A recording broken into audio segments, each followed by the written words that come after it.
একটি ভালো মানের অসিলোস্কোপ কিনতে গেলে 30,000, 50,000 কিংবা 1 লাখ টাকারও প্রয়োজন হতে পারে। ইলেকট্রনিক্সে এমন অনেক সমস্যা আছে যেগুলো মাল্টিমিটার দিয়ে কখনোই সমাধান করা যায় না বা ধরা যায় না। যেমন ধরেন PWM signal, clock signal, ripple noise বা ওয়েভফর্ম দেখতে হলে অসিলোস্কোপের কোনো বিকল্প নাই। কিন্তু প্রশ্ন হলো মাত্র কয়েক হাজার টাকার এই ছোট্ট পোর্টেবল ফিনার্সি ব্র্যান্ডের অসিলোস্কোপ বড় অসিলোস্কোপের মতো কাজ করতে পারবে কিনা বা এটা দ্বারা বড় কোনো কাজ করা সম্ভব কিনা। আমরা এই ভিডিওর সাহায্যে DSO 510 ডিজিটাল অসিলোস্কোপের প্রতিটা ফিচার সম্পর্কে জানবো, যার ফলে খুব সহজেই আপনারা নির্ধারণ করতে পারবেন এই অসিলোস্কোপ আপনার কাজের জন্য সঠিক কিনা বা আপনার কাজে আসবে কিনা। আমি জানি আপনারা প্রোডাক্টের প্রাইস জানতে চাইবেন এবং কোথা থেকে কিনবেন বা কিভাবে কিনবেন এটা জানতে চান। তার জন্য ভিডিওর ডেসক্রিপশন বক্সে দুইটা লিঙ্ক দেওয়া থাকবে, দুইটা প্রোডাক্টের লিঙ্ক। আপনারা AliExpress থেকে চাইলে এই প্রোডাক্টগুলো কিনে নিতে পারেন। সেখানে গেলে কিন্তু আপনার প্রোডাক্টের যে বর্তমান মূল্যটা সেটা দেখতে পারবেন। AliExpress এর যে প্রোডাক্টগুলো প্রাইস এগুলো কিন্তু কমে বাড়ে, আবার ফ্রি শিপিং থাকে। তো সেই সমস্ত বিষয় যারা আপনারা জানেন AliExpress থেকে কেনাকাটা করেছেন তারা কিন্তু অনায়াসে আপনারা AliExpress থেকে এই প্রোডাক্টগুলো কিনতে পারবেন। লিঙ্ক দুইটা ভিডিও ডেসক্রিপশন বক্সে পেয়ে যাবেন, সেখান থেকে কিন্তু আপনারা চাইলে পারচেজ করতে পারবেন। এটা হচ্ছে ফিনার্সি ব্র্যান্ডের একটি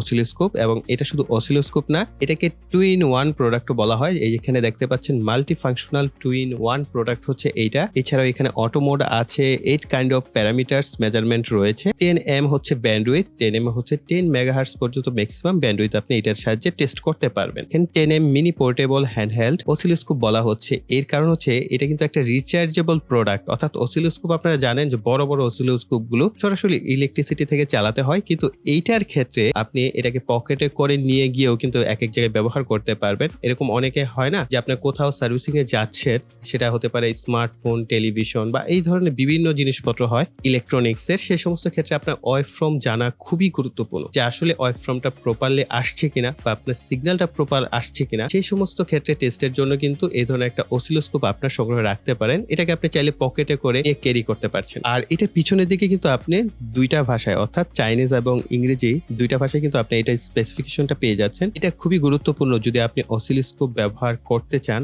অবশ্যই আপনার এইখানে এই বিষয়গুলো খুব মনোযোগ সহকারে দেখতে হবে। তো আপনি চাইলে এখান থেকে স্ক্রিনশট তুলে নিতে পারেন। তারপর আমি বলে দিচ্ছি বেসিক প্যারামিটারের মধ্যে 5 ভোল্ট 1 অ্যাম্পিয়ারের চার্জিং হবে। লিথিয়াম ব্যাটারি ক্যাপাসিটি হচ্ছে 1 অ্যাম্পিয়ার অর্থাৎ 1000 mAh এর মতো। এইখানে যে স্ক্রিনটা আছে সেটা হচ্ছে 2.8 ইঞ্চির মতো। আর এখানে স্যাম্পল রেট অসিলোস্কোপের ক্ষেত্রে আর সিগন্যাল জেনারেটরের ক্ষেত্রে দুইটা কিন্তু আলাদা। অসিলোস্কোপের ক্ষেত্রে দেখতে পাচ্ছেন 48 ms/s অর্থাৎ পার সেকেন্ড। আর ভার্টিক্যাল যে সেন্সিটিভিটি রয়েছে সেটা হচ্ছে 10 মিলিভোল্টের মতো দেখতে পাচ্ছেন।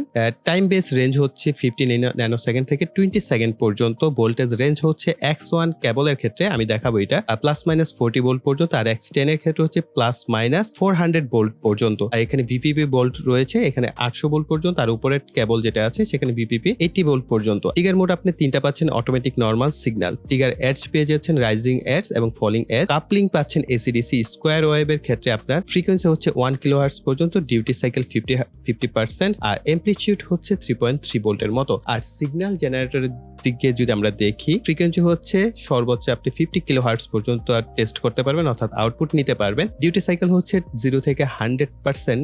রেগুলার অ্যান্ড শর্টউড ওয়েভের ক্ষেত্রে ব্যবহার করতে পারবেন। অ্যামপ্লিটিউড হচ্ছে 0.1 থেকে 3.0 ভোল্ট পর্যন্ত। গুলো এখানে লেখা রয়েছে, দেখতেই পাচ্ছেন sine wave, rectangular wave, sawtooth wave, half wave, full wave এবং step wave, anti step wave, exponential rise, exponential drop, DC signal, multitone, sinc, pulse, Lorentz wave. এই অপশনগুলো কিন্তু আপনি সিগন্যাল জেনারেটর দিয়ে তৈরি করতে পারবেন। তো চলুন আমরা ঝটপট আর কথা না বেরিয়ে প্র্যাকটিক্যালি দেখাই যাক যে এগুলো আসলে কিভাবে কাজ করে। তো আমাদের বক্স কন্টেন্টে প্রথমে আমরা বক্সটাকে ওপেন করব, করার পরেই কিন্তু আমাদের মূল যে ইউনিট সেটা আমরা পেয়ে যাচ্ছি। এটার আরেকটা কম্পার্টমেন্ট রয়েছে, এই কম্পার্টমেন্টটা খুললে আপনি এটার মধ্যে পেয়ে যাচ্ছেন একটা ইউজার ম্যানুয়াল গাইড। এটা খুবই গুরুত্বপূর্ণ আপনার প্রত্যেকটা প্যারামিটার সম্পর্কে জানার জন্য। আর যারা কিনা এটা পড়েও বুঝতে পারবেন না তাদের জন্য তো আমার ভিডিও আছে। ইংলিশ এবং চাইনিজ দুইটা ভাষায় কিন্তু আপনি এটা লেখা রয়েছে। তো আমরা ইউজার ম্যানুয়াল পেয়ে যাচ্ছি, আর এখানে হচ্ছে একটা কেবল পেয়ে যাচ্ছি। এই কেবলটা খুবই গুরুত্বপূর্ণ, আসছি একটু পরে। এখানে আরেকটা কেবল, এই কেবলটা হচ্ছে সিগন্যাল জেনারেটরের জন্য আউটপুট নেবেন সেটার জন্য। এখানে একটা কেবল হচ্ছে charging cable, USB type A to C ব্যবহার করা হয়েছে। একটা স্ট্র্যাপ রয়েছে যেটাকে আপনি চাইলে পকেটে বা হাতে ঝুলিয়ে রাখার জন্য এই ডিভাইসের সাথে ব্যবহার করতে পারবেন, যেটা হচ্ছে আমাদের DSLR বা ক্যামেরার সাথে থাকে। এইখানে একটা কানেক্টর রয়েছে আমাদের ডিভাইসের সাথে, এই যে প্রুফটা আছে এই প্রুফটাকে কানেক্ট করার জন্য।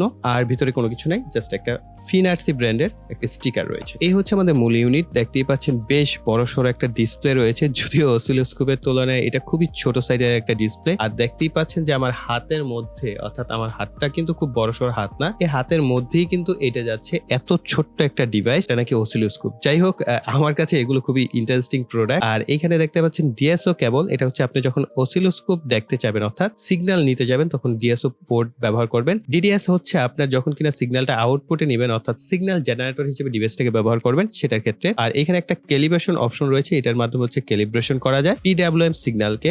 আর এখানে দেখতে পাচ্ছেন আপনার ওকে বাটন রয়েছে, এটাকে আপনি যখন প্রেস করবেন তখন আপনি যে কোনো একটা মেনুতে প্রবেশ করতে পারবেন। অর্থাৎ মেনুতে ঢোকার জন্য এই ওকে প্রেস করে আপনাকে ভিতরের দিকে ঢুকতে হবে। আর এই পাশে অটো, মুড এবং আপ, ডাউন এবং রান বাটন রয়েছে। এই কটা বাটনে আপনি এখানটায় পেয়ে যাচ্ছেন। আর এখানে স্ট্র্যাপটা কানেক্ট করার জন্য একটা অপশন রয়েছে। আর এই পাশে আপনি পেয়ে যাচ্ছেন চার্জিং এর জন্য ইন্ডিকেটর এবং একটা রিসেট বাটন। এটা হচ্ছে রিসেট বাটন আর এটা হচ্ছে চার্জিং ইন্ডিকেটর। রিসেট বাটনের মাধ্যমে আপনি চাইলে ডিভাইসটাকে রিসেট করতে পারবেন যদি আপনার ডিভাইসটা হ্যাং করে বা কোনো কারণে এটা কাজ না করে, সেক্ষেত্রে আপনি ম্যানুয়াল ভাবে এখান থেকে রিসেট করতে পারবেন। আর আপনি চাইলে ফাংশন থেকেও রিসেট করতে পারবেন। আর এখানে হচ্ছে টাইপ সি পোর্টের মাধ্যমে এটাকে চার্জ করবেন। আর যদি আপনার কেউ প্রোডাক্টটা ব্যবহার করে থাকেন বা কিনে থাকেন, তাহলে অবশ্যই প্রথম কাজই হচ্ছে আপনার এটাকে ফুল চার্জ করে নেবেন, এরপর ব্যবহার করবেন, এতে করে আপনার ব্যাটারিটা ভালো থাকবে। আর সামনের দিকে একটা পাওয়ার বাটন রয়েছে ছোট্ট করে, এই পাওয়ার বাটনটার মাধ্যমে হচ্ছে আপনি এটাকে অন অফ করতে পারবেন। আর পিছনের দিকে এটাকে স্ট্যান্ড করে রাখার জন্য আপনি একটা অপশন পাচ্ছেন, অর্থাৎ মিটারের মতো। আপনি চাইলে এটাকে স্ট্যান্ড করে ব্যবহার করতে পারবেন বা কোনো কিছু দেখতে চাইলে এটার মাধ্যমে দেখতে পারবেন। তো আমরা এটাকে স্টার্ট করার জন্য পাওয়ার বাটন প্রেস করব। এই যে দেখতেই পাচ্ছেন আমাদের কিন্তু ডিসপ্লে চলে আসছে। এখন আমরা আপ ডাউন যদি প্রেস করি তাহলে কিন্তু এটা বামে এবং ডানে যাচ্ছে এবং লেখাগুলো পরিবর্তন হচ্ছে। এই যে দেখেন, সিগন্যাল সোর্স হিসেবে ব্যবহার করবেন, অর্থাৎ সিগন্যাল জেনারেটর হিসেবে, অসিলোস্কোপ হিসেবে ব্যবহার করতে পারবেন। অর্থাৎ তিনটা অপশন। সেটিংসে গিয়ে আপনি এটাকে সেটিংস করতে পারেন। এখানে আমরা উপর থেকে ওকে করে দিব, তাহলে আমরা মেনুতে ঢুকতে পারবো। এখানে অনেকগুলো ভাষা রয়েছে, ল্যাঙ্গুয়েজ, সাউন্ড এবং লাইট অপশন রয়েছে। আপনি এগুলোকে চাইলে আপনার মন মতো করে কাস্টমাইজ করে কম বেশি করে নিতে পারবেন। স্টার্ট অন, অর্থাৎ আপনি কি চান যে সরাসরি অসিলোস্কোপ মোডে অন হোক বা সিগন্যাল সোর্স মোডে, আপনি চাইলে সেটাও করতে পারেন। এবং এটার যে থিম আছে, এটা দুইটা কালার রয়েছে, আপনি চাইলে এদের কালার চেঞ্জ করে দিতে পারেন। সাপোজ আমি এখান থেকে ইয়েলো সিলেক্ট করে দিলাম, তাহলে ইয়েলো হয়ে গেল। এরপরে অটো শাটডাউন একটা অপশন রয়েছে। আচ্ছা, ব্যাক করার জন্য মুড বাটন প্রেস করবেন, তাহলে ব্যাকে চলে যাবে। আবার এখান থেকে অটো শাটডাউন অপশন রয়েছে, আপনি চাইলে টাইম সেট করে দিতে পারেন অটো শাটডাউনে, যে 15 মিনিট পর অফ হয়ে যাবে না 30 মিনিট পর। এবং আমাদের যে মিটারগুলো আছে সেগুলো কিন্তু অটোমেটিকলি একটা সময় পর 10 মিনিট বা 15 মিনিট পর শাটডাউন হয়ে যায়, এতে করে ব্যাটারির অপচয়টা হয় না। আপনি চাইলে সেটাও করতে পারেন। ইউএসবি শেয়ারিং অপশন রয়েছে, এটার মাধ্যমে আমি এখনো কাজ করি নাই। ইউএসবি শেয়ারিং কিভাবে কাজ করে আমি জানি না, এটা আপনি চাইলে ইউএসবি শেয়ারিং হিসেবে ব্যবহার করতে পারেন। অ্যাবাউট সেকশনে আসলে এটার ভার্সনটা পেয়ে যাচ্ছেন ভার্সন 2.2.1 আর মডেল হচ্ছে ডিএসও 510। এই তো গেল এটার যে সেটিং অপশনগুলো, সেগুলো আপনি পেয়ে যাচ্ছেন। আর আপনি ওকে বাটনটাকে লং প্রেস করলে একে চলে আসবে, অর্থাৎ মূল মেনুতে চলে আসবে। এইখান থেকে আপনি সিগন্যাল সোর্সে যদি যাই, আমরা এখানে আমরা যেগুলো প্রথমেই বলেছি, যেমন square wave, sawtooth wave, half wave, full wave, step wave, reverse step wave, index up, index decrease, direct current, multi audio অর্থাৎ অডিওর জন্য সিঙ্ক পালস, লরেন্স ওয়েভ, এই ধরনের জিনিসপত্র কিন্তু আপনি এখানে পেয়ে যাচ্ছেন। হ্যাঁ, ফুল ওয়েভে হচ্ছে এসি সিগন্যালের জন্য ফুল ওয়েভ, হাফ ওয়েভ, এভাবে পেয়ে যাচ্ছেন। এখান থেকে স্কোয়ার ওয়েভ পাচ্ছেন, সাইন ওয়েভ পেয়ে যাচ্ছেন।